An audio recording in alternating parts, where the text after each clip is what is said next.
Hi, this is Michael Uslan. You're listening to Batman on Film. I'm as mad as hell, and I'm not gonna take this anymore! Plug you in, my tuning up frequency. Jett and the crew, they got the remedy. Discussing bats and all his legacy. Mike is savage. Welcome to the social hour. We're talking gospel, flying power. Look in the field, the protest got the keys to the Batmobile. Lights go down the shuts about to start. Jett's listen, sucking like a dog. We're down the ways of hard. We're in deep, not sleep. Welcome to the social hour. Exploring Gotham's darkest hours.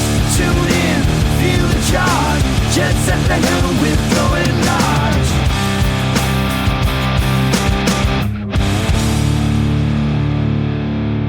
Welcome to the Social Hour, a Batman on Film podcast, batman-on-film.com. This is episode number 178. Let's ride. Pete Verra, you riding today? Yeah, Riding today with me? All right, well, let's ride. The main topic here today is... You know what that actually reminds me of? What's that? You remember those I think they were Bud Light commercials? Or was it, what's up? Let's ride.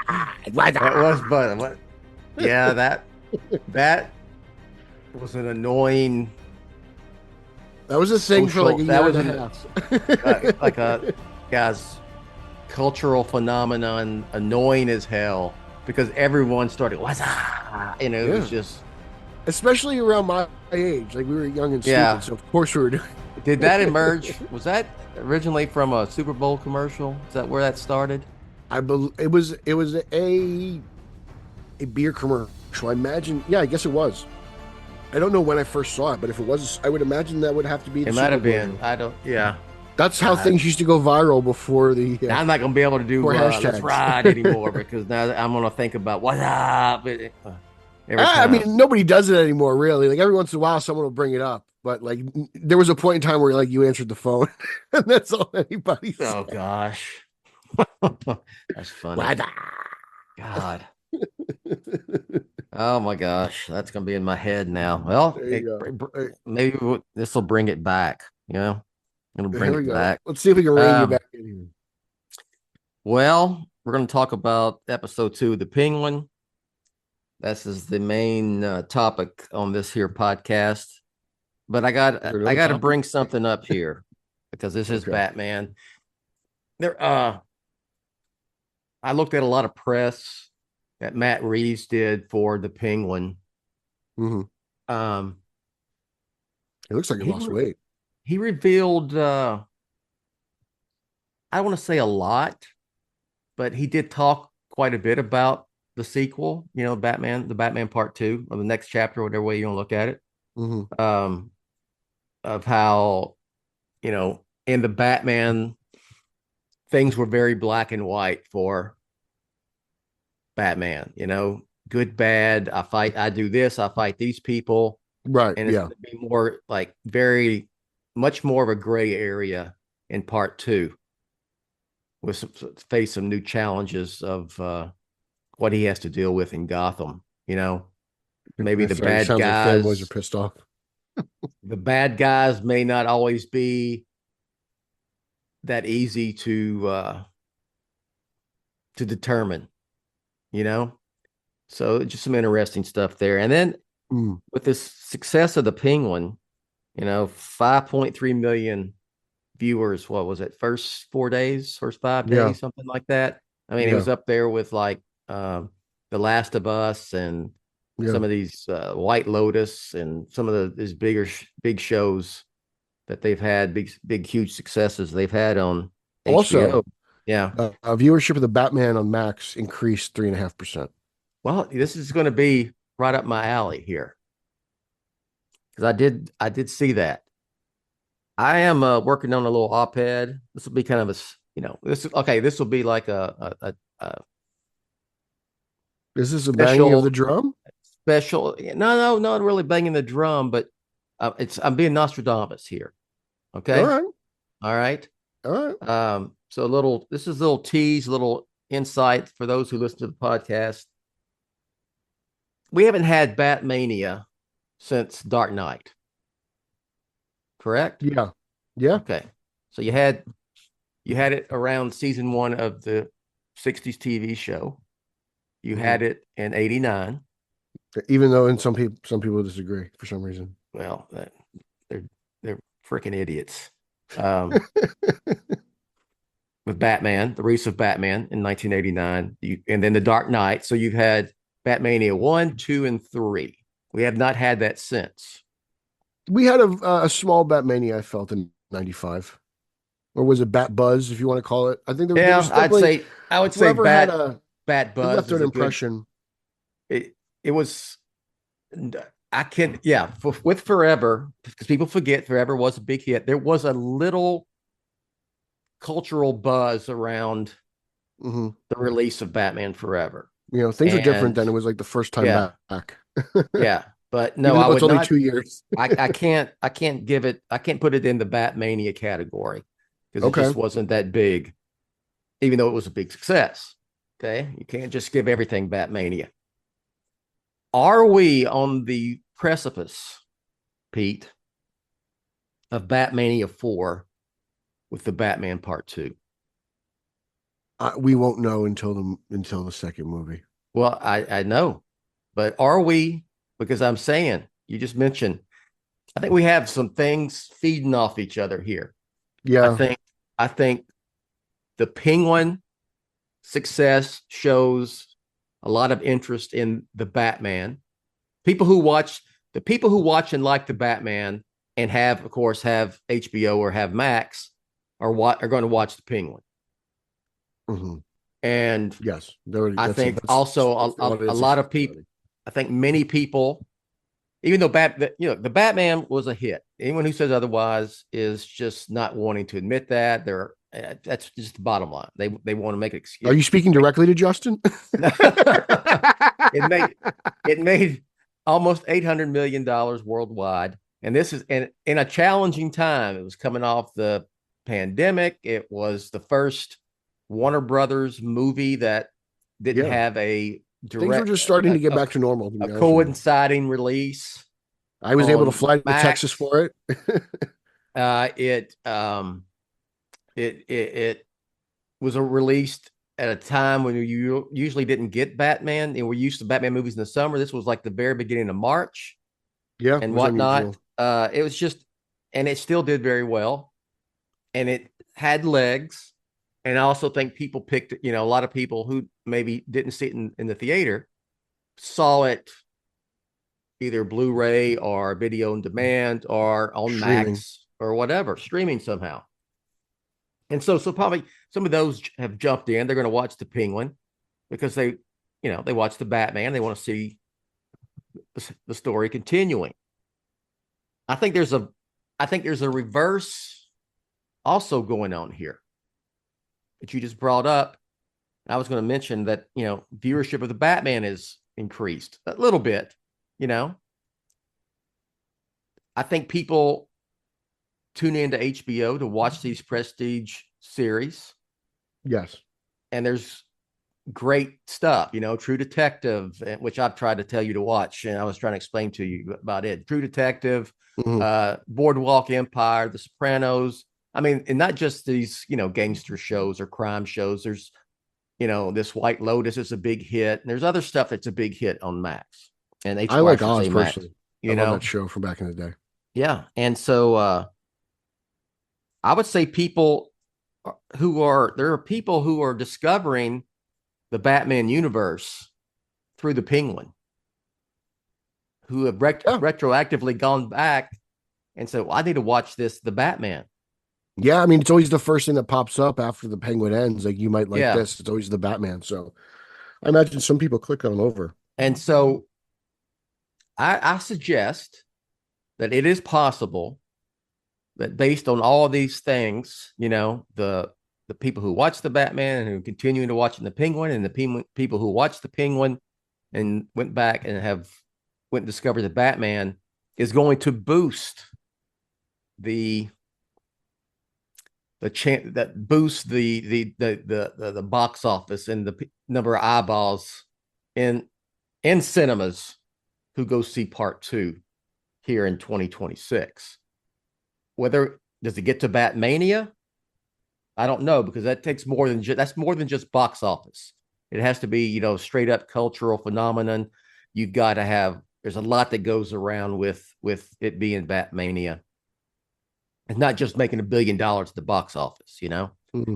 Yeah. So I wonder. we shall see. I mean, I am interested to see how this all stuff like that is.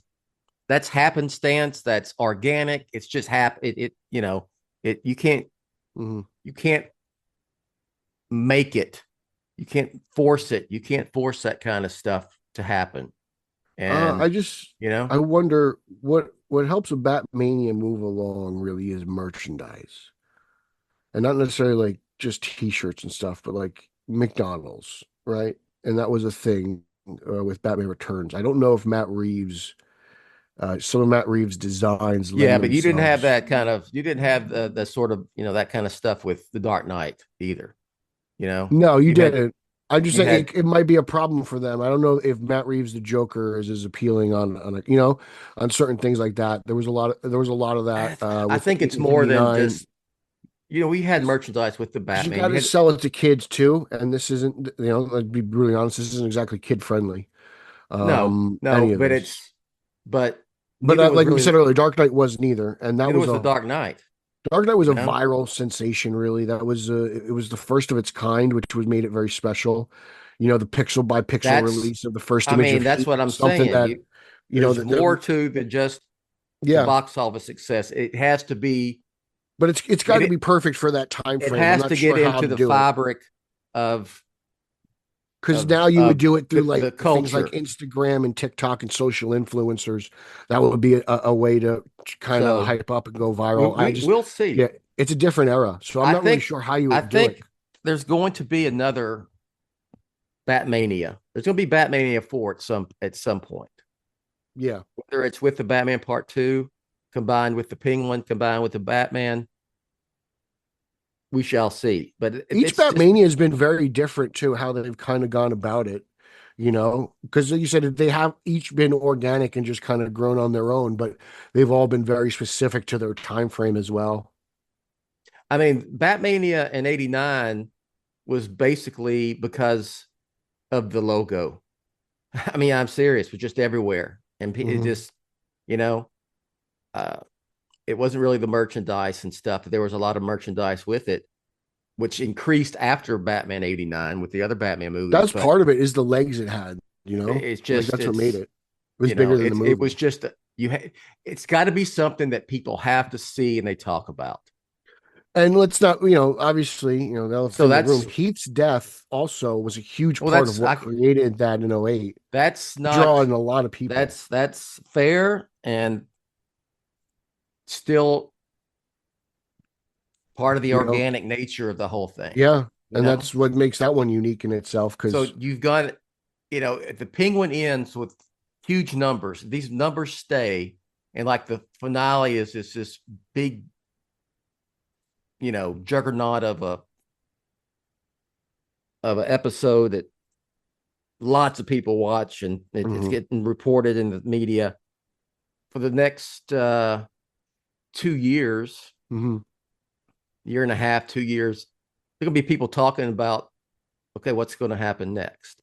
And then you don't forget, you're also going to get people who just find it later on streaming, like they're searching and they stumble upon it. Because it'll be there. It's just going to be. It's because it's just sitting there. It's 8 hours worth of stuff. Sitting there, and you can watch. Someone's going to binge it, right? Like someone will binge it within 2 days, and exactly they'll get hooked on it. I mean, I showed. I watched episode 1 with my mom, actually on Saturday before episode 2, and she dug it. She was into it. She likes the gangster stuff.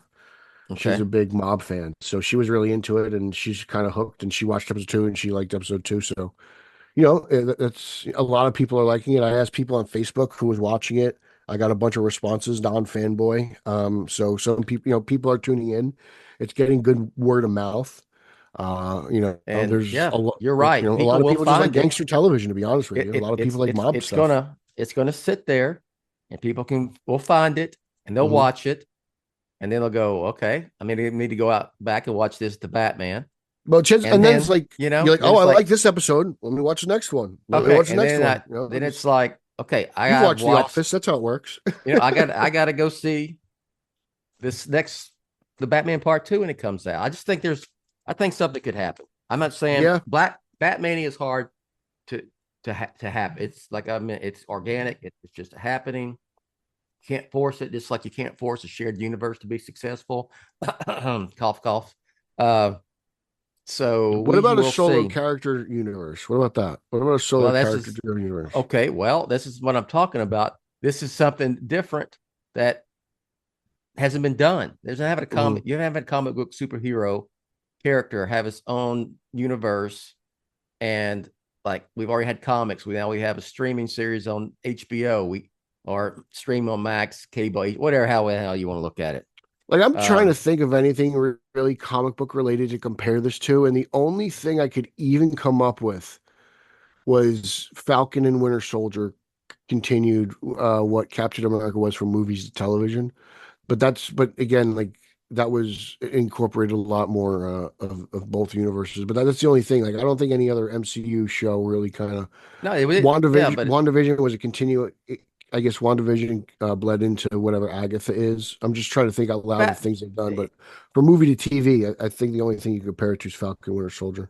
It's not even. I don't think it's even close to that. And I say that because I didn't watch it. But I mean, it was nothing. It wasn't part of a story, other than fitting into the MCU, stuff. And that's a whole universe with multiple characters. Yeah, I mean, I'm just saying that because that was pretty self-contained to whatever mythology within government and all that jazz. It really was kind of other super bound heroes. It didn't really have those guys, but that's the only thing I think you could even compare it to. Though. I would say that would be the closest, and it's still not the same thing. But it's this is different. And Batman's doing it. Batman's doing something different again. So good for Batman. All right. Episode 2 of The Penguin. Inside Man. Inside Man. Directed by Chris Zobel.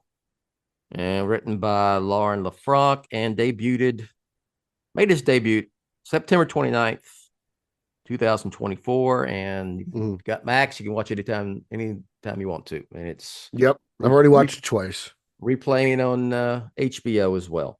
Okay. Did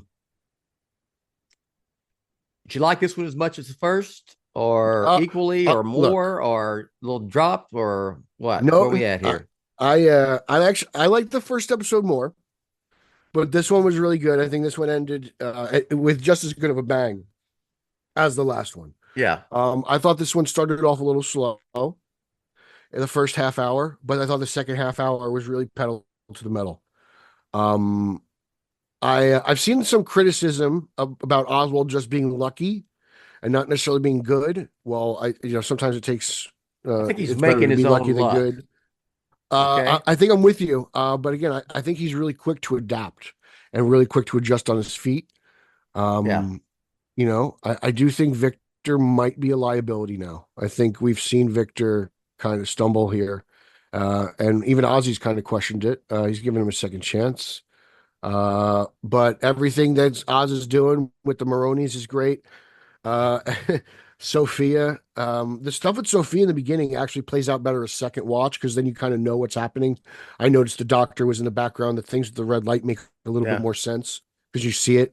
When you see it the second time, you're like, oh, okay, you see what happened, kind of like the precursors before. I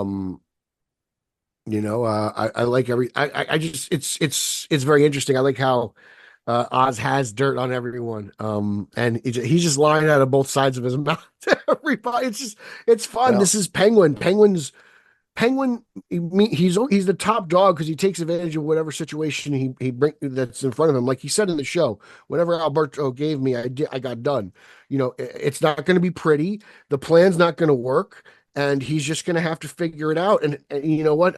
that's what he does. He just makes the best of any situation, and he's going to live through it. And I thought this one was a brilliant just display of that, because in a small confined space where he really should have, like he said, have gotten popped, he made it out alive. And he, instead of being 6 feet under, he's dumping the bodies of the, he's at least having Vic dumping the dirt on the body 6 feet under. So I would pretty good. say that if it, look, I like the fact that he's getting out of stuff and he does it thinking on his feet quickly. I think it's pretty clever. Weaseling his way out. Yeah, it can't become, and it shows, like I said, he's making his own luck. You say he's lucky, okay, but he's making his luck. He's sharp, he's smart, he's thinks on his feet, gets it done, uses what's available. I think if it becomes a crutch in each episode, that would get a little old. But the writing's been so good, I don't think that's going to be the case.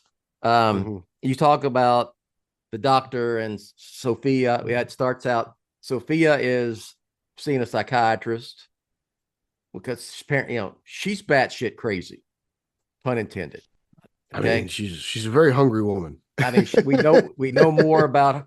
I mean, she was freaking serial killer. She's been in Arkham, locked up in Arkham. She's got all kind of issues, but she's smart as well. And she also is, who says this? What character, she has a nose for sniffing out bullshit. And she does. That's been on display. Yeah. So she's seen a psychiatrist. And I'm going to throw this one out to you. And I took it when I was watching the second time. I wrote down his name is Dr. Julian Rush. And so I Googled it because I'm like, is that a Batman character? Let me Google that. Just, I don't know. I'm going to do a little research. I saw Julian and I got excited. I thought they were going Julian Day. Apparently not that's the first thing I thought. Okay, they kinda, are they trying to do Calendar Man? Fanboys are going to get mad. They can't change his last name. No, there's already conspiracy theories about it, or hypotheses. These guys. Hypotheses about that he's actually Hugo Strange. He's a little too handsome to be Hugo Strange. I'm just like, he's also like 150. Why would he be Dr. Julian Rush if he was really Dr. Hugo Strange? Why can't he just why just make him Dr. Hugo Strange and just let it and be done with it? So I don't, these out there, ideas of this character is really, it's like, this is borderline. This is even worse than Coleman Reese in The Dark Knight really being the Riddler, because it's Mr. Reese. Mystery. That's funny. Yeah, so anyway, I had to bring that up. So yes, I don't think he's Hugo Strange. Now he does seem a little, I don't know. Do you think we see more of him? He seemed a little like he's, she's having a delusions episode. And she's, I thought it was going to be a flashback, just her at Arkham, Yeah. But she's having a hallucination this episode, as you say, of being in Arkham. Then her brother, and then as soon as you see her brother show up, her brother is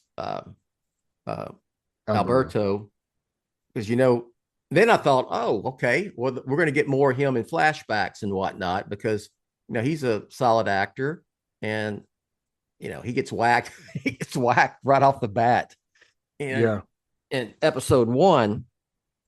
So we may be seeing some more too. I mean, these kind of flashbacks or what. I don't think anything more than what we've kind of seen. I think just kind of, because we've now seen Sophia have episodes in both episodes. I mean, so as soon as he put his hand in the glass and he didn't have his thumb, I was like, okay, this is something. This is a a dream or whatever. Yeah.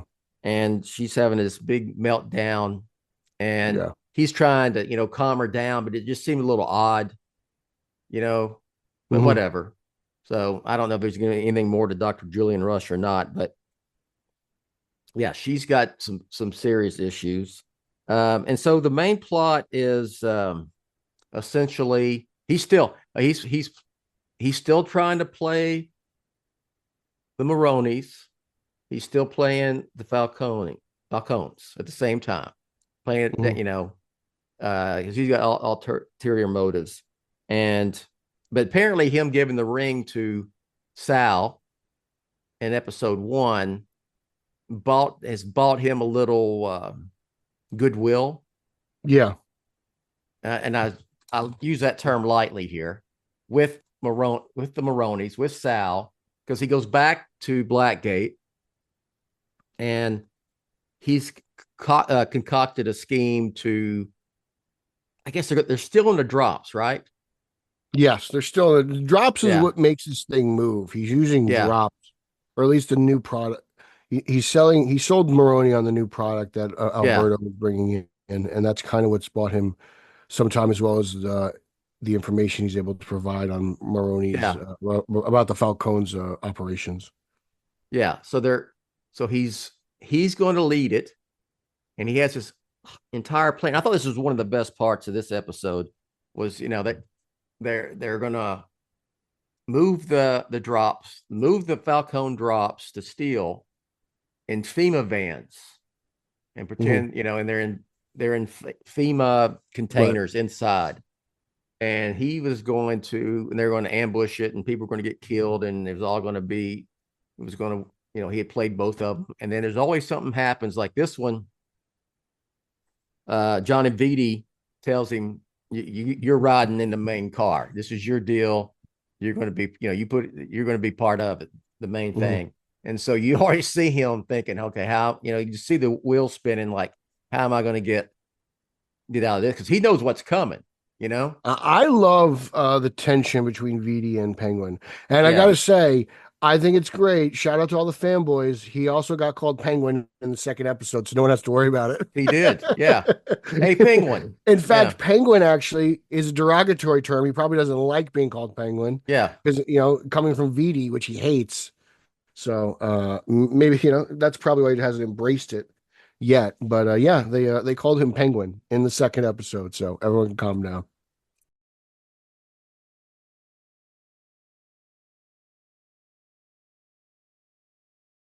Hey y'all, it's Bill Ramey, founder of Batman on Film. Let's take a quick pause in this podcast for these words from our sponsor.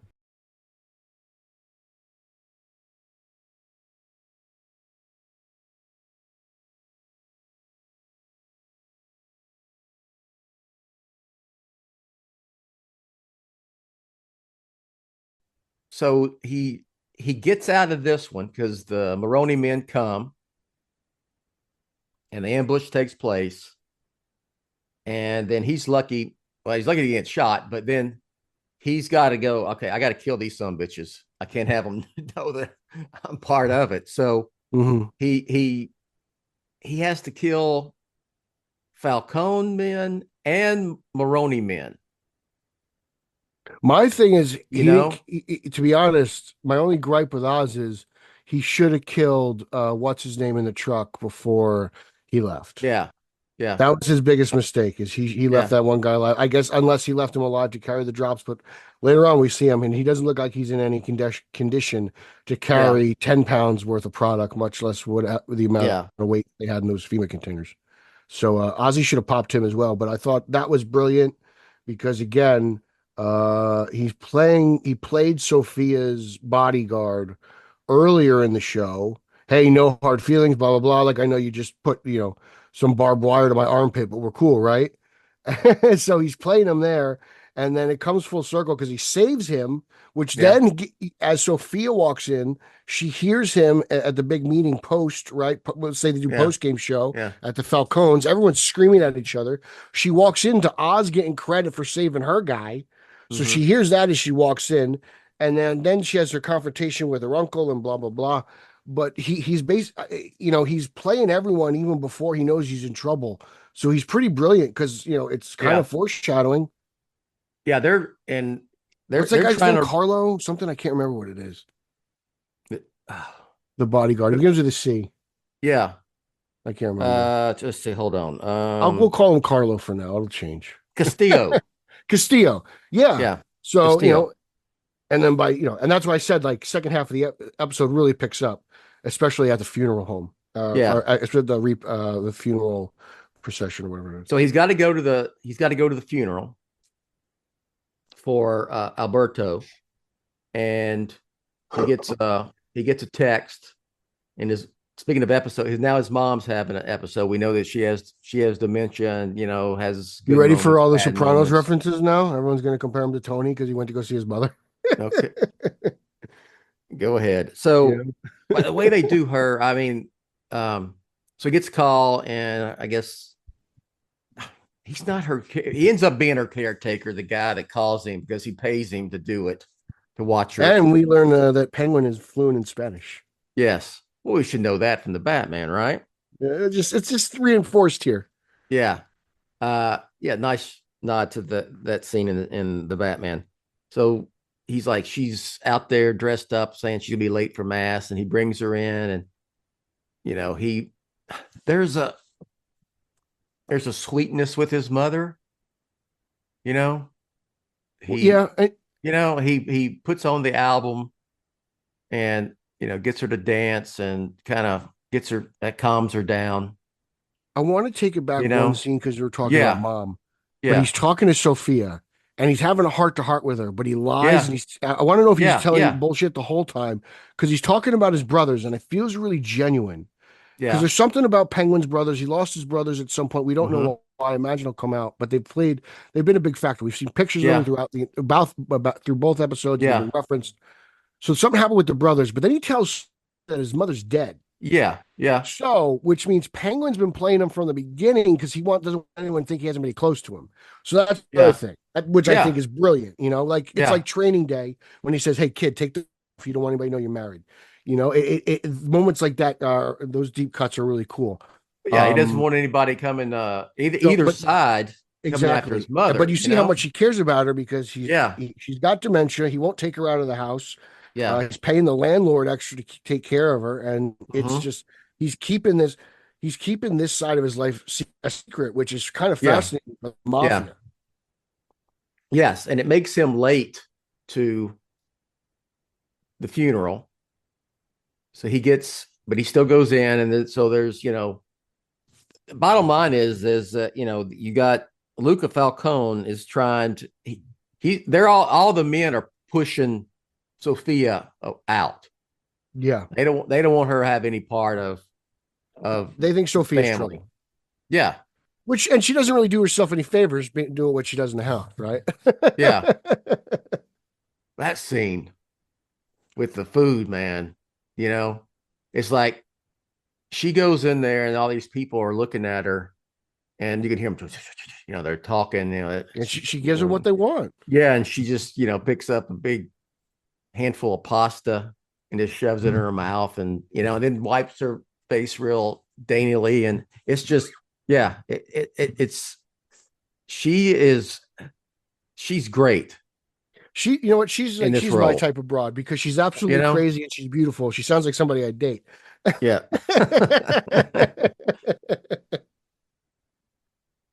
And so we're at this thing, and then we got all kind of shenanigans going on because before all this, Sophia and Castillo, they find a dirty cop, and they want to know there's a rat somewhere, find out who this rat is. The funny thing is, like, that scene actually made me think of a completely different movie in a different way, but it reminded me of the scene in RoboCop 2 where the dirty cop meets with Hobbs to talk about, their drug operation and who their rat and everything. So I thought of that, which is really cool for some reason, just because probably a drug elements of mafia. But I loved how she played that cop on his emotions, and his drug habit. I thought that was great. It just proves that drug habit, I don't think she's totally crazy, man. Like, no, she's crazy, but she's smart as hell. Yeah, and she does. Like I said, she's got that nose for sniffing out bullshit. Except, but Oz is good at being a bullshitter. So I think she was. I think she figured he was full of shit But there's kind of a moment in this. Well, we're going to get. There's a moment. They have history. There's something between those two. There's a moment in this episode where her bullshit radar toward Oz is he wins. Does that make sense? He gets over on her to the point where, well, we're getting toward the end, but whatever. I mean, she's going to him saying, you know, you want to do this? Let's go. You know, it's the combination of her family kicking her out and Oz earlier in the episode planting that seed. Over. Yeah, because he is telling her, you know, you should be the boss, and you know, fuck everybody else, and all this. You know, it's great. Yeah, and he kind of did that twice. You're spot on right there. Yeah, he did it after the meeting with the uncle, and then he did it at the funeral. So, you know, he was tending the garden. Yeah, spot on. And so there is another couple predicaments here that pop up. Things are not easy. Really good. Things aren't easy for Oz, right? Which is kind of what makes the show. Like, it's him getting out of trouble. That's you know, which is what I kind of dig. Victor, he sends Victor to plant jewels, right? Yeah, he's the jewels from the first episode with the sledgehammer that he gave to Alberto, remember, as the decoy. Yeah. Plant them on Johnny Vitti in his car. And so Victor gets caught. And I don't think that was I don't know if that was Victor's fault. I mean, he did exactly what Oz told him to do. He's got to scope out the scene and be a little bit more sneaky. He's just kind of, but I mean, he's got to be in and out. How much, you know, how much security were there? He went, you know, it had to be. I mean, I think his mission. You're at the compound. There's gonna be tons of security. That's what I'm saying. I think his mission was going to be hard to be a success, regardless. You know. Mm-hmm. So I agree. Which is probably why I probably wouldn't have sent Victor to do it, but Victor's the only guy he's got, to be honest. So Victor, because the rest of his crew is in the funeral home. Yeah, in the funeral. He gets caught, but he hauls ass, and you know he's calling Oz. We'll get back to that. So then the drophead dirty cop shows up with the Maroney dude who was part of the heist, the drop heist. Don't forget, there's also a scene before where we learn about this guy getting abducted. Yeah. Because the Maroney's calling him and say, "Hey, look, what's going on? Something happened to our guys." Blah blah blah. Oz is in heat, and that's when he gives Mama Maroney the photos of Edie getting it in with Luca's wife. Yeah. There you go. Okay. And so this guy's got this dude. He's hooked up on morphine, and they take him down to the basement, and they're gonna, I guess, beat the shit out of him, kill him. When they find out that they want to find out who this rat is, who's doing the double dip. And so Oz has got to figure out how to get out of that one. And this is what, you know, he finds out where he's at. He goes in there. I think he's just going to kill the guy first. That's what I thought. You know? No, because he's still trying to frame Vitti. The whole point he's trying to frame Vitti. Yeah. Dude, because his entire plan's washed. Vic's got Vic is on the run within the grounds of the compound, and we've seen this compound. He lives basically in the sticks. So it's basically like a Friday the 13th. You know, he's running around in the woods. He's got all these jewels in his hand. He still has the sack of gems. So, and let's not forget, those are Falcone jewels. So somebody stole them. So if Vic gets caught, it comes back to Oz anyway. So Oz has got to think quick. He's hoping Victor's fast enough on his feet to get out, but now he can't frame Vitti, so therefore this guy locked up is no good to him. So he kills him, but the Maronis want their guy back. It's just, in order to solve, he's got to rob Peter to pay Paul. You know. I figured, okay, he'll just go in there and kill the guy to shut him up and be done with it. But then there's like, okay, he's telling him you're gonna Johnny Vitti, and he did this. It's Johnny Vitti. Can you hear me? And the guy's, and then he figures out, well, that ain't working. This ain't going to work. And so he goes, yeah, sorry, pal. Plans change. Things change. Everyone's got to make sacrifices, right? Yeah. He just, he shoves a knife in the dude's chest, man. And he doesn't, and he like creates like a crater. yeah, Like he's I thought like, really just grinding in there. I I'm thought like, he was gonna pull. I honestly thought he was gonna pull his heart out. You know, for a second. you know. And then I thought, okay, is he gonna have blood all over him? But he, he cleans up enough. But it's the way he does it. Like he Yeah. twists his hand, so it literally is Yeah. just like from wrist to fist. He Yeah. doesn't get. You think he doesn't get any blood on him? Yeah, it's so he's got that taken care of. But he gets caught, and then they're having this big come to Jesus meeting with all, get all these guys in here, get them all in here. And he's got the knife, right? Mm-hmm. I thought he was going to plant it on Vidi, didn't you? I think he was trying to plant it on somebody. He just had to find a pocket. Because I think the target was Vidi, but he just found a pocket. Yeah. He just dropped it in the first pocket he felt. Yeah. And he causes a distraction, if you want to call it that, right? And causes a ruckus and plants it in Castillo's pocket. Sophia's guy, Which actually worked out perfectly because supposedly Alberto rejected his bodyguards, right? We learned that in the first episode. Castillo's supposed to be his bodyguard. And that kind of made Sophia connected those dots there. Well, and also he's got that file of pictures and other stuff on Vidi still.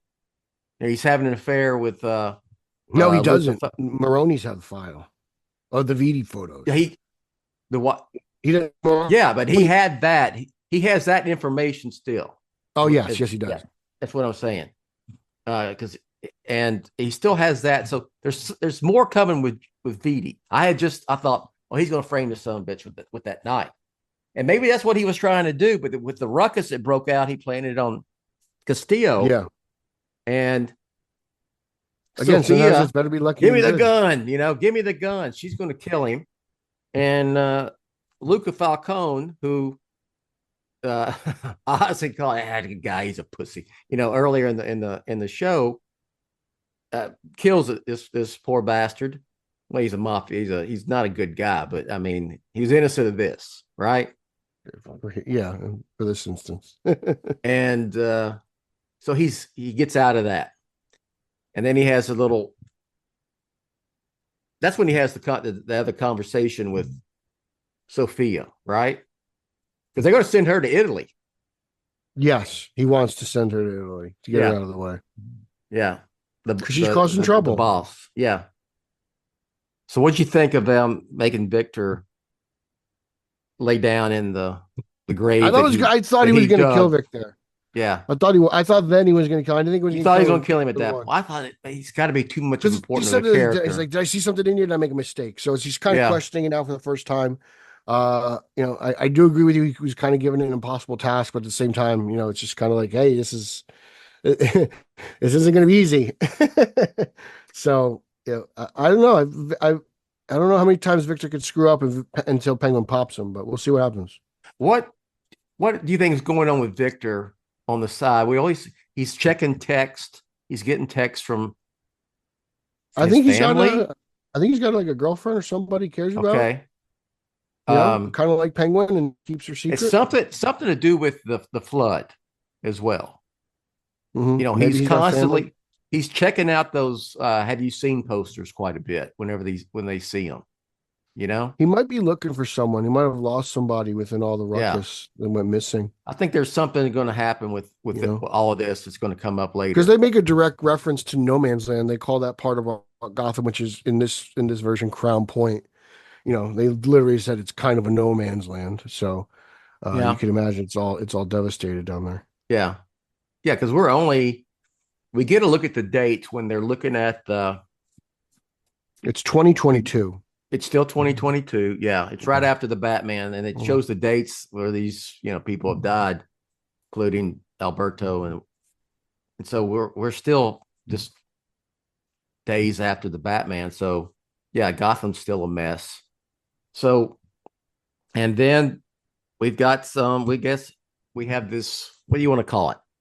Plan, this cooperation, truce between I think the it's Penguin and probably Sophia. it's a partnership. Partnership, yeah, cooperation. Yeah, Okay. they're joining forces. Yeah.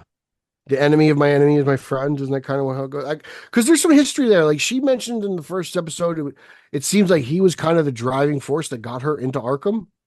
Like it seems like she kind of she mentions that like it's, I don't blame something like I don't blame you about Arkham or something like that. There's some kind of history there between Sophia and Penguin, which is probably why maybe she trusts him a little bit. I don't know. There's got to be there.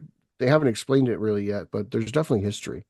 But what we're going to get into, obviously, is now he's got this partnership with Sophia, and that is to take out the uncle and Dee Dee and all those members of the Falcone and family. And at the same time, he's still playing the Maronis.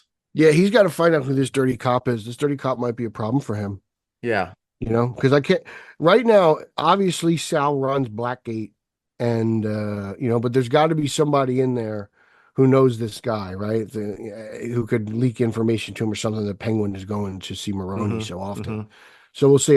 This dirty cop throws a little bit of a wrinkle in Oz's plan, but it's been fun to watch. I'll tell you that much. Well, I'm interested in seeing where this goes. I thought this was look. I enjoyed it as much as. It's a good episode. There's nothing wrong with it. I did. I can't say. I love the ending. That is good. I thought it was good. I thought the whole thing was good. I thought the scene with his mom was good.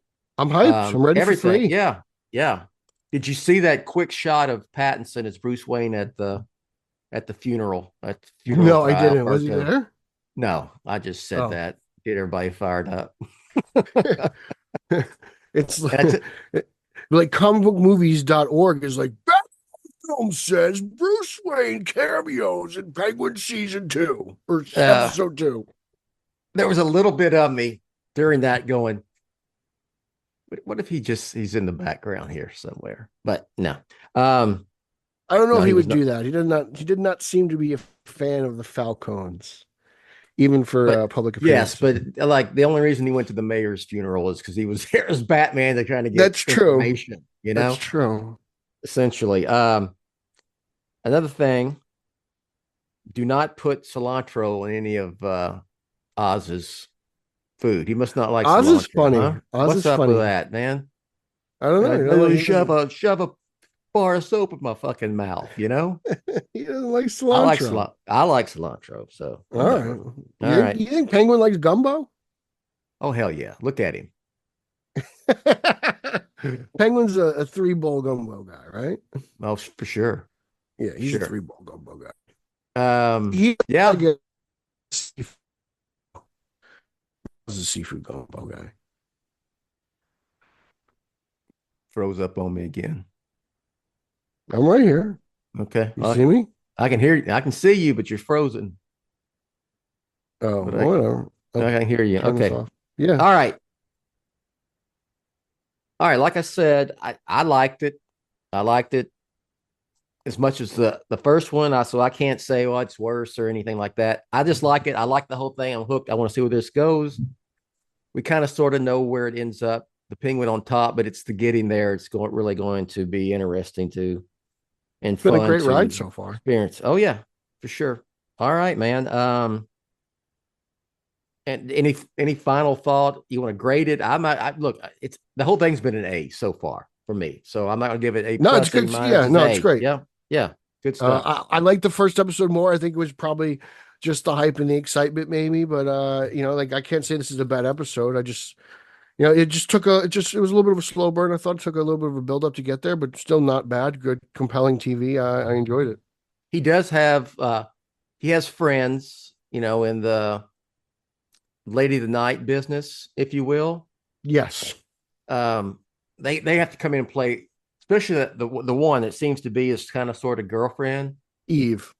Yeah, Eve. She's his alibi, or she is. Maybe something's something will happen with that too, don't you think? At some point. Yeah, I think. Yeah, I still think there's a lot of factors in play. Does he sacrifice Eve? He could.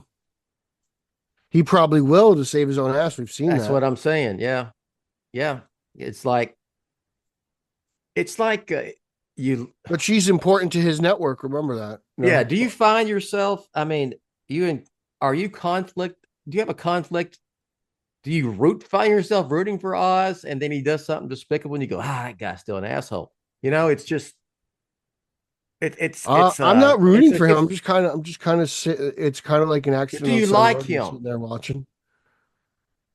Do you want Batman to punch him in the face again at some point? Yes, he should. Okay. All right.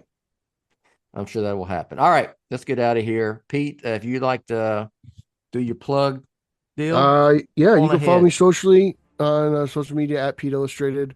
I do a news podcast with the champion of Long Island, Eric Holzman, straight to Gotham, straight _O_G. Check that out. I do a Spider-Man based podcast, Italian Spider-Man Coalition podcast. That actually has a new episode out today, so check that out, episode 30. I have appearances on Brian Lauer's The Batman Book Club every month. There's a new Batman on Film podcast I recorded over the weekend. That should be dropping soon if it hasn't dropped. And I'm all over BOF, so check that stuff out. And very excited for next month's issue of Detective Comics. The creative team has changed. I'm very excited. I'm welcoming Tom Taylor with open arms. When's the first issue of that? Probably middle of next month, if I'm not mistaken. So when that comes? Okay. All right. BatmanOnFilm.com. Batman-on-film.com. You can find everything Pete mentioned, basically, and then everything else is there. And that's what Rachel will finish up here. We'll catch you next time.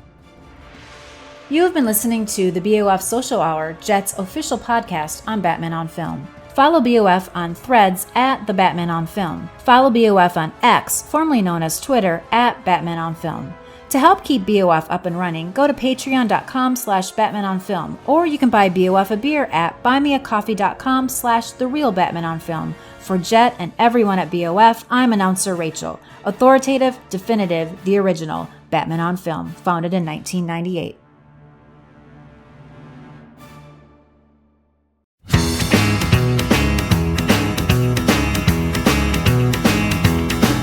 Found places filled from Batman fans. It's been the run songs since '98 began.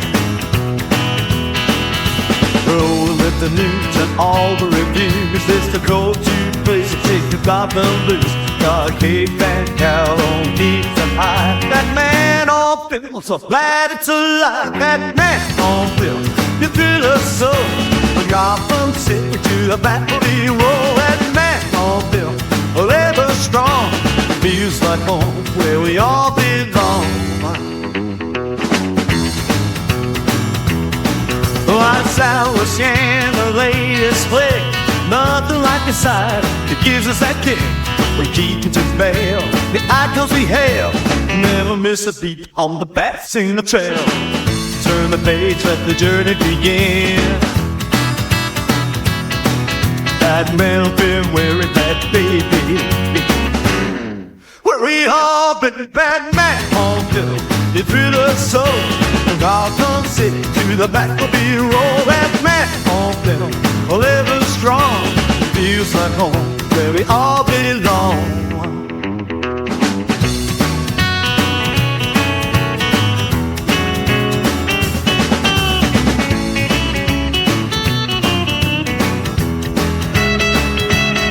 In a world full of shadows, you bring light to us all. Every post and follow. To the call, Batman on film, you thrill us so.